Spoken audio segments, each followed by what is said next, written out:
You may have heard that when you find a home and close your loan, you may need to set up an escrow account. So I'd like to explain to you how to set up an escrow account and why lenders require you to do so.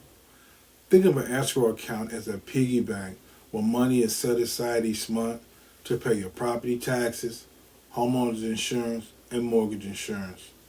When you buy a home, you'll be advised of the dollar amount of the property taxes that will be due.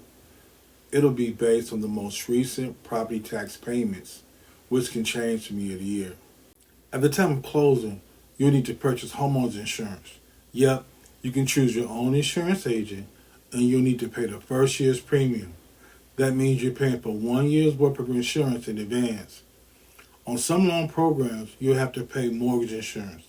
Mortgage insurance is paid monthly and is also included in your mortgage payment.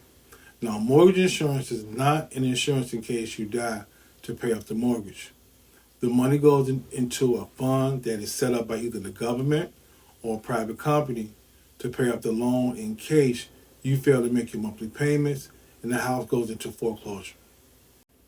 Before I show you the math on how lenders come up with the dollar amount that you need to include in your monthly payment, FHA, BA, and USDA loans require that you include your taxes and insurance in your monthly payment. There's absolutely no way around that. For conventional loans, if you put less than 20% down towards the payment, an escrow account for taxes and insurance, and in some cases, private mortgage insurance will be included in your monthly payment. If your down payment on a conventional loan is 20% or more, you may ask to pay your own taxes and insurance, but it's up to the underwriter to determine if that will be allowed. It will depend on your credit score and how much money you have left in the bank after closing. And one more thing, there's usually a fee involved at the time of closing if you don't set up an escrow account with the lender. So here's how it works. For this illustration, let's just say that the property taxes are $2,000 a year. Divide by 12 payments, which is $167, will be added to your monthly payment. Let's say that your homeowner's insurance premium is $700 a year. Divided by 12, $59 will be added to your monthly payment. Then, depending on the type of loan program, mortgage insurance may also be a part of your monthly payment.